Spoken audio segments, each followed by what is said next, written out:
சிவபெருமானுடைய தலையிலே கால் வைத்த ஒரு பக்தனின் கதை. அவனுக்கு சிவபெருமான் எப்படி காட்சி அளித்தாருங்கிற கதையை இப்ப பார்ப்போம். இந்த நிகழ்வு வட தேசத்தில் இருக்கக்கூடிய ஆந்திர பிரதேசத்தில் இருக்கக்கூடிய ஸ்ரீ காளகஸ்திங்கிற ஒரு சிவஸ்தலத்துல நடந்தது. அதுவும் பல நூற்றாண்டு காலத்திற்கு முன்னாடி. காட்டுல ஒரு வேடன் இருக்கான். அவன் பேரு திண்ணன். தினம்தோறும் வேட்டையாடி அவனுடைய குடும்பத்திற்கு உணவளிக்கிறது அவனுடைய வேலை. அப்படி போயிட்டு இருக்கிற ஒரு சமயத்துல காட்டு பகுதிக்குள்ள ஒரு சிவலிங்கம் தனியா இருக்கிறத பாக்குறேன். படிப்பறிவே இல்லாத அந்த வேடனுக்கு அந்த சிவலிங்கம் தனிமையில பசியா இருக்கிறதா நினைச்சு அவன் தினம்தோறும் வேட்டையாடக்கூடிய அந்த மாமிசத்துல ஒரு பகுதிய அந்த சிவலிங்கத்திற்கு இவன் படையலா போடுறான். அந்த காட்டு பகுதியிலே சொர்ணமுகிங்கிற ஒரு ஆறு ஓடுது.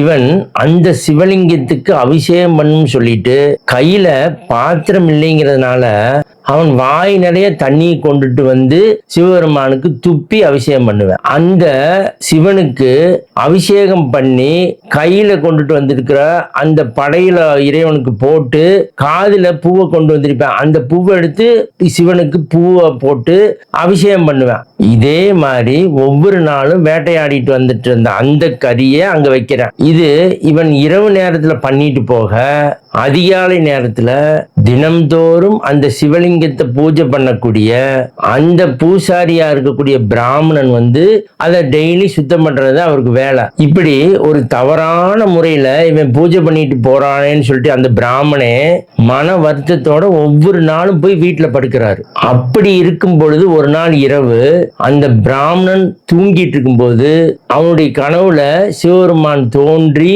அந்த வேடனுடைய பக்தி என்னங்கிறத உனக்கு புரிய வைக்கிறேன். என்னுடைய ஆலயத்துக்கு பக்கத்துல ஒரு மரத்திற்கு பின்னாடி ஒளிஞ்சிருந்து பாரு, அவன் அப்ப வருவான், பூஜை பண்ணுவான். அதற்கப்புறம் அவனுடைய பக்தி என்னங்கிறத என்னுடைய திருவிளையாடல்ல உனக்கு காமிக்கிறேன் இப்படின்னு சொல்லிட்டு சிவபெருமான் கனவுல இருந்து மறைஞ்சிடறாரு. அடுத்த நாள் சிவபெருமான் சொன்ன மாதிரியே இரவு நேரம் அந்த மரத்துக்கு பின்னாடி ஒளிஞ்சிருந்து அந்த பிராமணன் பாக்குறாரு. திண்ணன்கிற அந்த வேடன் மறுபடியும் அங்க வர்றேன். வழக்கம் போல அந்த படையல் போடுறாரு, அந்த பூவை வைக்கிறாரு, அந்த வாயிலிருந்து அந்த தண்ணியை அபிஷேகம் பண்றாரு.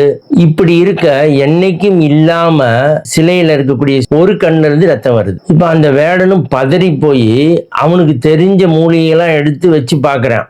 ஆனா அந்த ரத்தம் நிக்கவே இல்லை. கடைசியில என்ன பண்ணலான்னு யோசிச்சுட்டு இருந்த அந்த வேடன் அவனுடைய அம்பை எடுத்து அந்த இடது கண்ணை எங்கிருந்து இடது கண்ணில் எப்படி சிவபெருமானுக்கு ரத்தம் வந்துச்சோ அதே அவனுடைய இடது கண்ணை எடுத்து அங்க நோண்டி சிவபெருமானுடைய சிலையில வைக்கிறான். அப்படி அந்த கண்ணை வச்சதற்கு அப்புறம் அந்த ரத்தம் நின்று போயிடுது. அப்படி ரத்தம் நின்னவனே இவன் மகிழ்ச்சி அடைஞ்சிட்டு இருக்கான். அப்படி மகிழ்ச்சியா இருக்கும் பொழுதே இன்னொரு கண்ணுல இருந்து ரத்தம் வர ஆரம்பிச்சிருது.